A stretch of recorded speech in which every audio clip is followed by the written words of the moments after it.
Cyril Liméo. Pardon. Et Josie Pillatel après. Alors, Madame le maire, d'abord pour commencer, vous donnez le point sur le fait que c'est effectivement, on voit enfin apparaître les 1000 mètres carrés et puis un certain nombre de choses.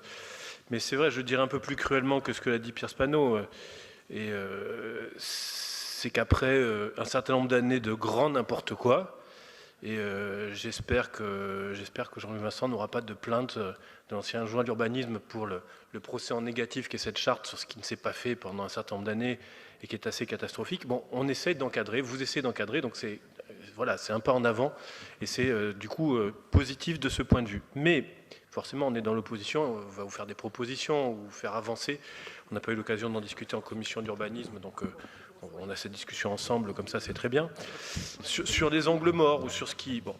Le premier point, c'est que dans la mocheté de la ville, ce qui est souvent évoqué, c'est pas que le bâti logement, c'est beaucoup le bâti commercial. Et dans ce bâti commercial, c'est sur ces périphéries d'entrée de ville, ou sur et là, je pense qu'il y a un angle mort de la charte qui est que c'est le bien bâtir pour le logement, mais il faudrait mettre un volet sur le bien bâtir commercial, parce que c'est ça qui défigure une grande part de nos entrées de ville et qui défigure une grande partie. Bon, donc peut-être qu'il y aura un tome 2, et je vous invite à faire un tome 2 sur le bâti commercial qui est quand même quelque chose d'assez particulier. La deuxième critique, c'est qu'il y a beaucoup de bonnes intentions, c'est-à-dire page 14, bon, il y aura des matériaux de qualité environnementale. Page 23, il y aura gestion des chantiers, etc. Et en fait, en la lisant, je me suis dit, mais pourquoi ne pas prendre des outils qui existent? C'est-à-dire qu'en fait, il y a des certifications qui sont très claires, qui ne sont pas que du bon sens, qui sont des, voilà, sur des chantiers, sur du BBC, HQE, RGE, enfin bon, je ne vais pas vous en faire la liste, je ne suis pas un professionnel du bâtiment, mais plutôt que voilà, pour mettre dans des contraintes qui sont normées, et qui sont normées dans d'autres villes, pourquoi ne... Voilà, sur les règles de chantier, par exemple, il y a des certifications environnementales des chantiers, sur le recyclage des déchets, etc. Voilà, pourquoi se priver finalement de ces normalisations qui existent et qui pourraient être améliorées ou qui pourraient être rajoutées. Le troisième point, c'est la vertu, mais aussi le vice de ce que vous faites. C'est le risque de s'enfermer dans un néo-provincialisme. On aime tous les ocres de Sainte-Victoire, de Bibémus. Mais c'est vrai que quand on discute avec des architectes, ils disent en fait, on est déjà très fortement brimé par l'architecte des bâtiments de France. Alors on évoquait, on ne peut même pas faire un panneau, on ne peut pas faire une piste cyclable en jaune parce que l'architecte des bâtiments de France ne veut pas qu'on fasse apparaître la piste cyclable parce que ça dénaturerait le centre-ville. On ne peut même pas mettre un tableau pour la fibre parce que ça, etc. Et c'est vrai qu'il y a une très très forte pression sur le centre ancien par l'architecte des bâtiments de France. Mais du coup, c'est vrai qu'il y a peu de créativité architecturale. Et effectivement, peut-être que vous pourriez, au-delà de toutes ces teintes, toutes ces ocres, tout ce néo-pouillon, que j'adore, mériterait d'ailleurs que vous le donniez une rue, puisqu'il n'en a même pas une à Aix-en-Provence, ce serait un hommage.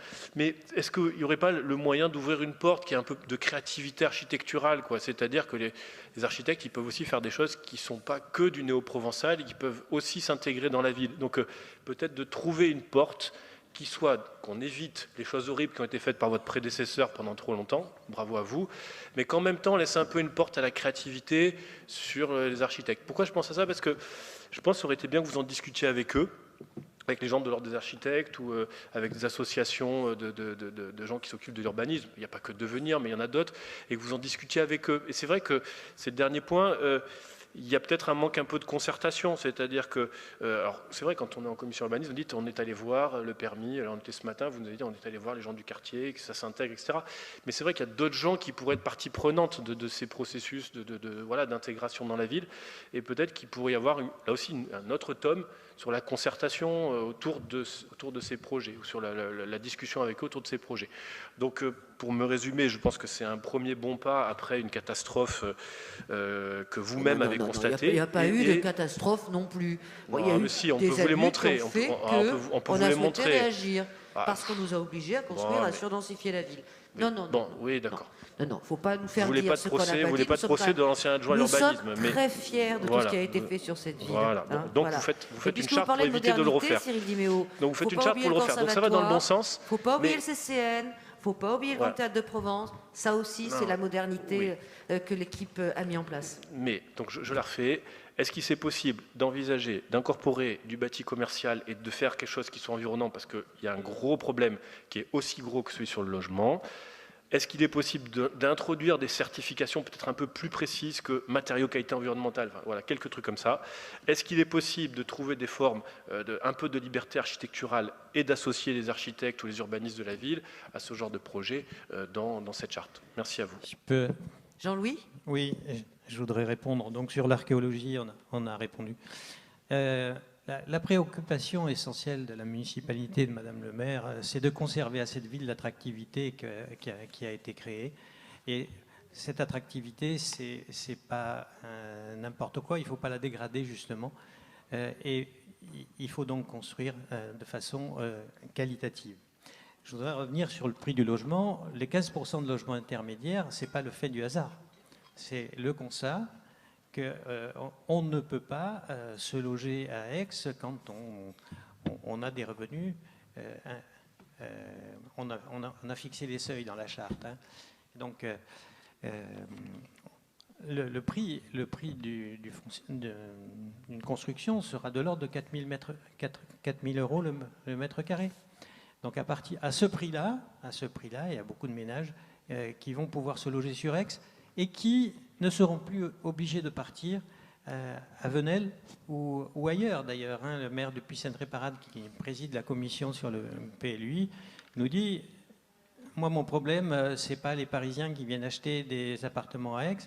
Moi, mon problème, c'est les Aixois qui ne peuvent plus se loger à Aix et qui viennent se loger au Puy-Sainte-Réparade. » Donc, on voit bien la problématique. Donc, il faut permettre aux Aixois de se loger et les 15%, c'est justement pour permettre aux Aixois de se loger.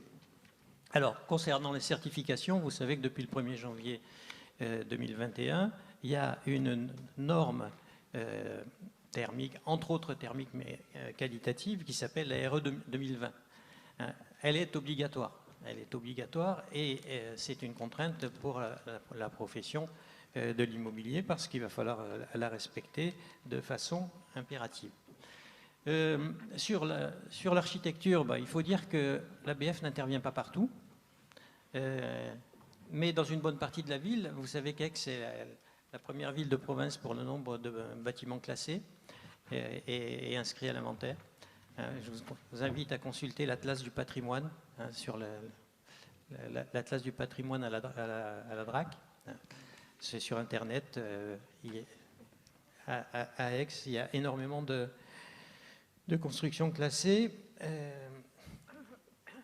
Les meilleurs exemples d'architecture qu'on a quand même à Aix, c'est le GTP, le Centre chorégraphique national, le nouveau conservatoire de musique. On peut même parler d'Apple sur la place de la Rotonde, à proximité immédiate du centre historique. Donc il y a quand même des gestes architecturaux qui sont des gestes forts. Donc c'est possible. J'entends ce que vous dites sur l'urbanisme commercial. Et effectivement, alors on fait un travail actuellement sur les entrées de ville et sur le règlement local de publicité. Parce que si vous allez de Lignane à Célonie, vous avez des panneaux dans tous les sens. Ce sont des entrées de ville. Alors, ce que je regrette vraiment, c'est que les entrées de ville d'une ville comme Aix, qui est une ville très attractive et très qualitative, que ces entrées de ville ne donnent pas une bonne image de la ville quand on y arrive. Donc c'est un sujet sur lequel il va falloir travailler et sur lequel on travaille actuellement. Mais effectivement, l'urbanisme commercial doit... Alors vous savez, pour les activités commerciales, le premier critère, c'est la visibilité.